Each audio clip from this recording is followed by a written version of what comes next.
Përshëndetje fëmijë, po ju njohim me temat për ditën e sotme. Tema e parë, ushtrime për njësitë e matjes së kohës. Tema e dytë, tabela orare. Rikujtojmë edhe një herë njësitë e kohës, mos harroni, cilët janë ato. Njësitë e kohës janë ora, minuta, dita, java, muaj, viti e të tjerë.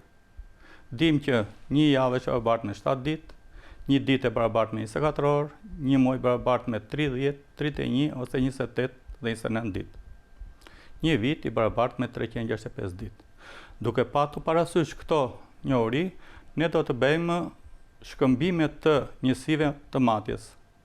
Konkretisht po marr për shembull them që një muaj është e barabartë me 31 ditë. Pra, 30 ditë ose 28 ditë. Këtu kemi një tabel të cilën kemi paraqitur disa minuta. Kemi paraqitur disa minuta të cilët do të plotësojmë dhe sa minuta duhen për ta plotësuar orën. Dhe kemi rastin e parë.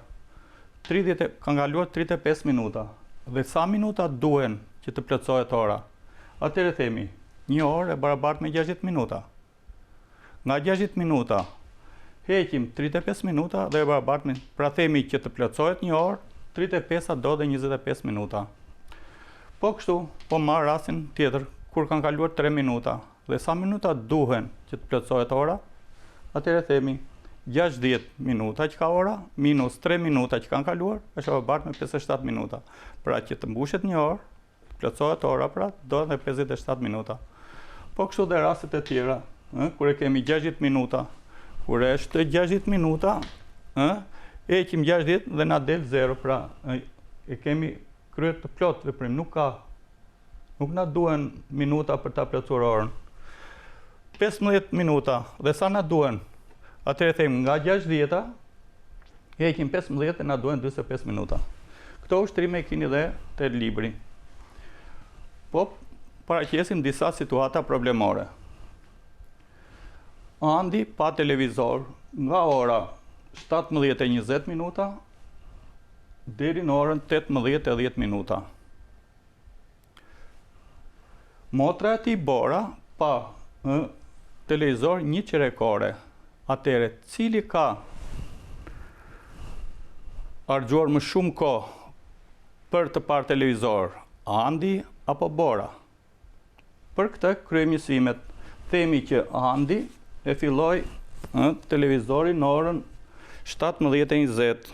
17:20 i takon ora 5:20 mbasdite, jemi këtu. Pra, jemi këtu në orën 17:20 apo.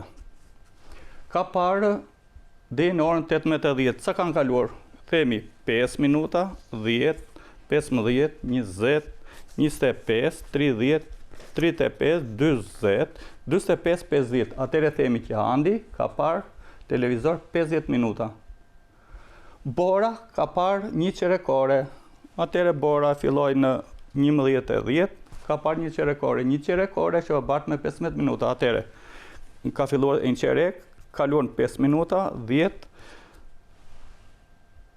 30 minuta, 30, pra nga 15-a deri ke 30-a kanë kaluar 15 minuta. Cili nga këta ka parë më shumë? Më shumë ka parë Andi. Andi kishte parë 50 minuta, ndërsa Bora 15 minuta. Po këto situata problemore i keni edhe ke libri, te ushtrimet e librit. Zgjidhni ato. Krahas këtyre ushtrime keni edhe ushtrime të tjera. Po marr një rast, për shembull, keni disa tip ushtrimesh, krahaso.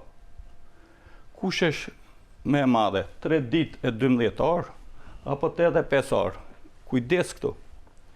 3 ditë janë, një ditë është e barabartë me 24 orë, po 3 ditë, 3-shin e shumëzojmë me 24. I shtojmë 12 orë. 3 me 24, 72, plus 12, 84. Këti kemi 8 dhe 5. Atëherë, kush është më madhe, 3 ditë e 12 orë, apo 8 dhe 5? Do vendosim shenjën këtu te kutia. Po, kalojmë te një rast tjetër.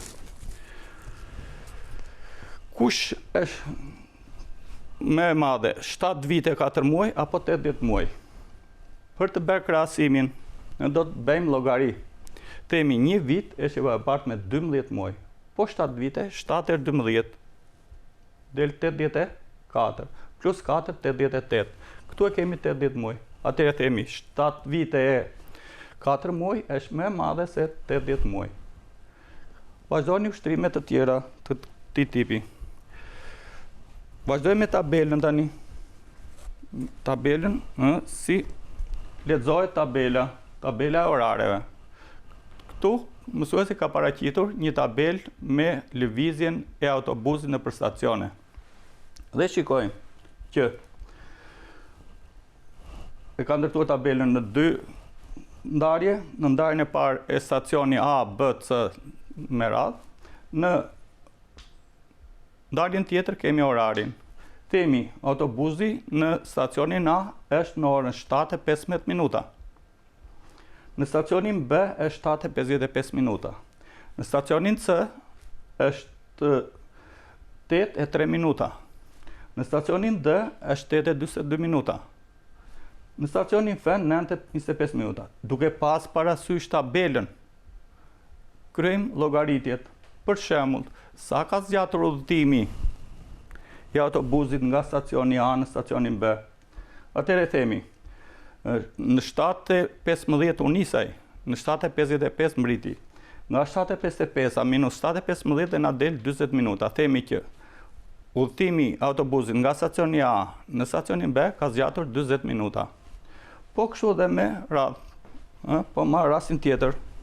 Po marr për shembull C-n me D-n. Në stacionin C është në orën 8:03 minuta. Në stacionin D është 8:42 minuta. Sa minuta ka zgjatur udhëtimi?